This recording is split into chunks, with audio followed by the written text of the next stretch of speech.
Olá, pessoal! Nesse vídeo eu vou ensinar como fazer a simplificação de radicais.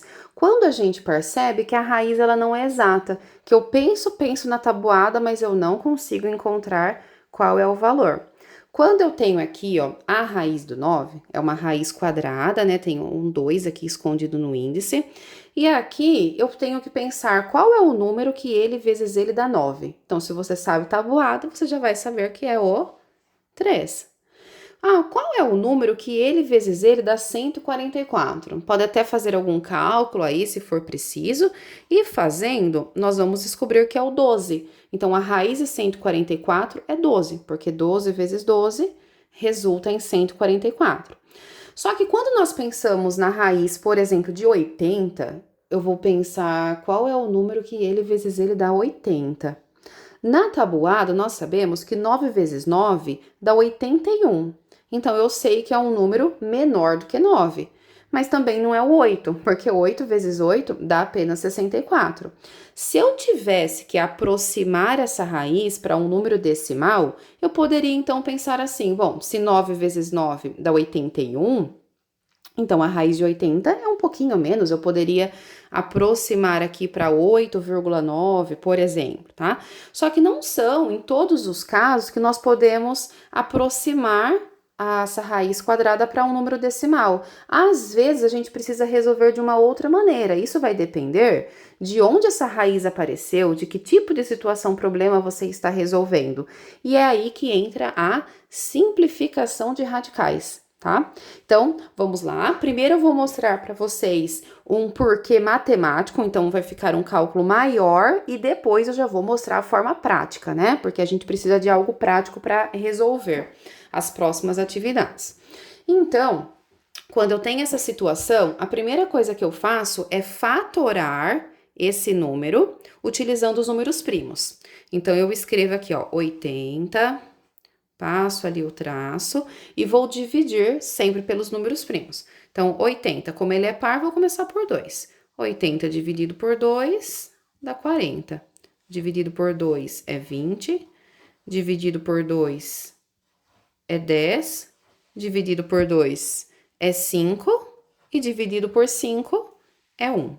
Aí acaba aqui a minha simplificação. Aí, para vocês entenderem, ó. Quando eu simplifico, significa que o 80 ele pode ser escrito como a multiplicação desses números aqui, ó. Se eu fizer 2 vezes 2, 4, vezes 2, 8, vezes 2, 16, e 16 vezes 5 é 80. Então, eu vou pensar que eu posso escrever o 80 como 2 vezes 2, vezes 2, vezes 2, vezes 5, tá? É a mesma coisa. Como aqui nós temos uma raiz quadrada, que eu falei para vocês que existe um 2 ali escondido, o índice, eu vou pegar aqueles números que são iguais e eu vou multiplicá-los. E vou escrever a multiplicação. Então, mas por quê? Porque eu posso fazer isso, não posso? Se eu quiser multiplicar aqui, ó, 2 vezes 2, vou colocar aqui é 4. Tô pegando 2 porque o índice é 2. Aqui, 2 vezes 2, 4. E esse 5 não tem, né, outro 5 para multiplicar ele. Então, eu só vou copiar. Só que existe uma propriedade que diz que se eu tenho a raiz de 4 vezes 4 vezes 5, significa que isso é o mesmo que eu escrever a raiz do 4 vezes outra raiz do 4 vezes a raiz do 5. E se eu vir aqui, ó, e eu resolver, percebam que eu tenho raiz exata? A raiz quadrada do 4 é 2. Essa outra raiz quadrada também é 2. E a raiz de 5 não tem, né? Exato. Então, eu deixo assim. Aqui, 2 vezes 2 é 4. E a raiz do 5 que eu copio. Olha só o que eu fiz. Eu peguei a raiz de 80 e a partir da fatoração eu consegui simplificar. Só que aqui eu utilizei um método longo, só para vocês entenderem o porquê que eu vou fazer depois um método mais prático. Percebam que esse 4 que ficou fora da raiz, ele veio dessa multiplicação aqui, ó, do 2 vezes 2, que é o resultado das raízes do 4.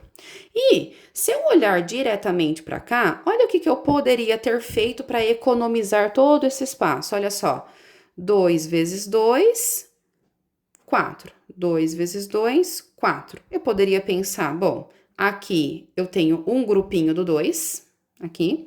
Aqui eu tenho outro grupinho do 2, que foi esse 2 vezes 2 que eu fiz aqui no final.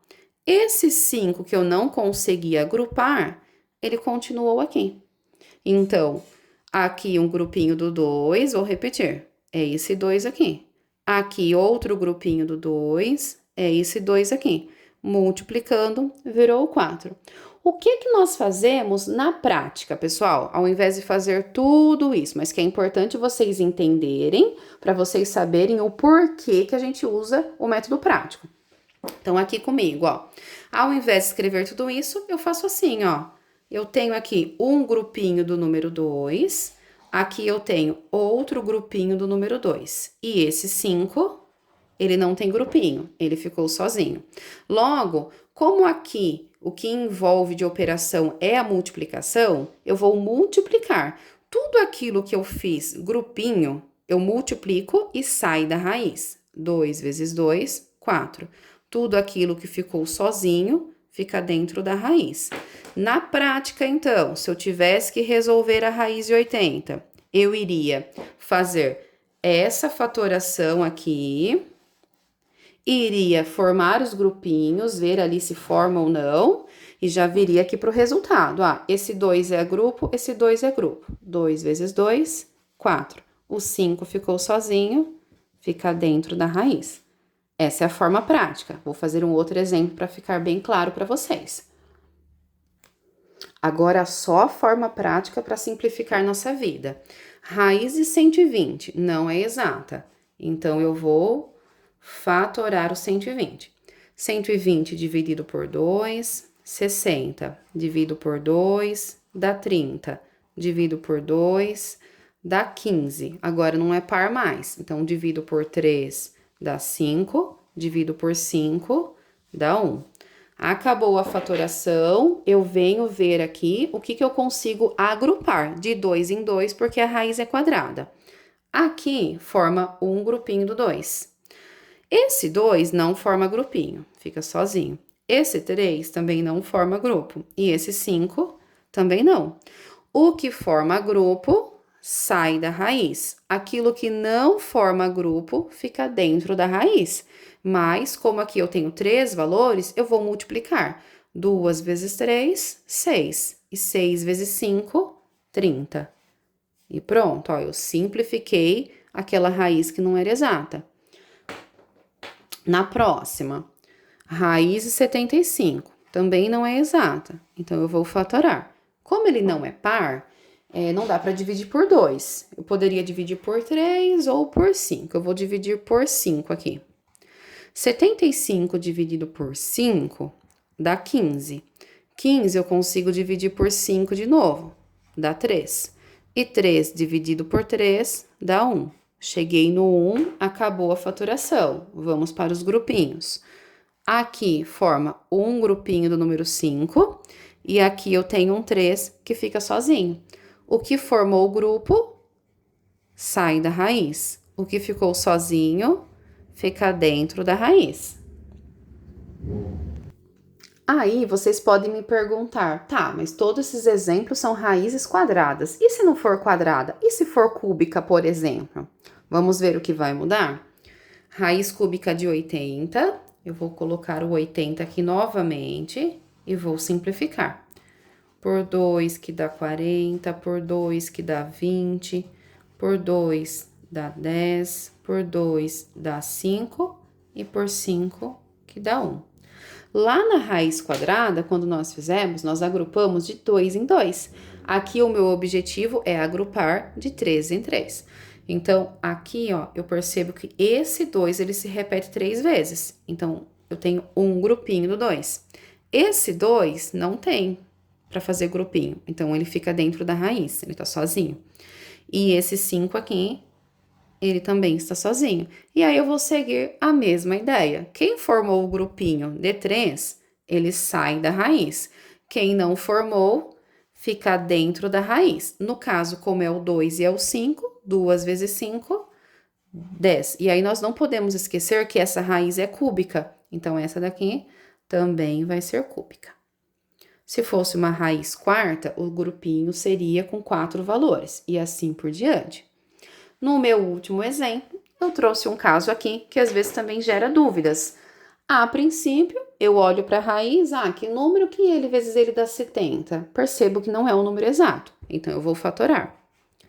Então, 70, ele é par, vou dividir por 2, dá 35. 35, eu vou dividir por 5, dá 7. 7 eu divido por 7, dá 1. Acabou. Quando eu tento formar os grupinhos, eu percebo que não há grupinho, ó.